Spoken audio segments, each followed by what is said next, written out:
এই ভিডিওটা দেখে আমি একটা জিনিস বুঝলাম, বড় বড় সেলিব্রিটি বা বড় বড় ভিআইপির থেকে আমাদের লাইফ বেস্ট। আমরা যেখানে ইচ্ছা করছি সেখানে যাচ্ছি, যা খেতে ইচ্ছা করছে তাই খাচ্ছি। বিশ্বাস হচ্ছে না তো? দেখো ভিডিওটা। এরা দুজন এমন দুজন মানুষ যাদের কীর্তি সম্পর্কে আমি খুব একটা কিছু জানি না, কারণ খেলাধুলোর সঙ্গে আমার কোনো যোগাযোগই নেই। এটা হচ্ছে জয়পুরে একটা কাজ হয়েছিল, তো সেখানে ওদের দুজনের মধ্যে মিস্টার ধোনির সাথে আমার খুবই ভাব হয়। জয়পুরে গিয়ে 3 দিনের ইভেন্ট ছিল।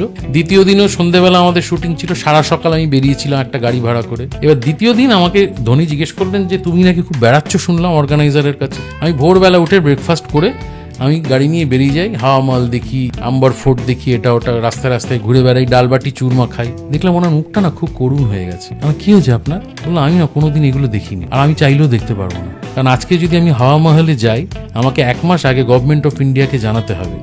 ওরা ওই কয়েক ঘন্টার জন্য ওটাকে একদম ফাঁকা করতে হবে ওদের, তা না হলে বিপদ হয়ে যেতে পারে।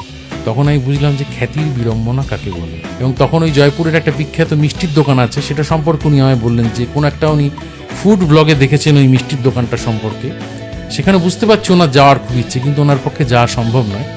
ইভেন্টের তৃতীয় দিন সকালবেলা আমি মিষ্টির দোকানটায় যাই, আমার বাড়ির জন্য 1 প্যাকেট মিষ্টি কিনি এবং ওনার জন্য 1 প্যাকেট মিষ্টি কিনি, দিয়ে ফিরে এসে ওনার ম্যানেজারকে আমি যোগাযোগ করি হোটেলে, বলি যে ওনার জন্য আমার উনি কালকে এই দোকানটার কথা বলছিলেন, তো আমি ওখান থেকে নিয়ে এসেছি মিষ্টি। তো উনি খুব আপ্লুত হয়ে ওনার রুমে আমাকে ডেকে পাঠান, এই মিষ্টিটা নেন এবং বলেন যে আমি এবং আমার বাড়ির লোক খাবো। এটা মজার ঘটনা।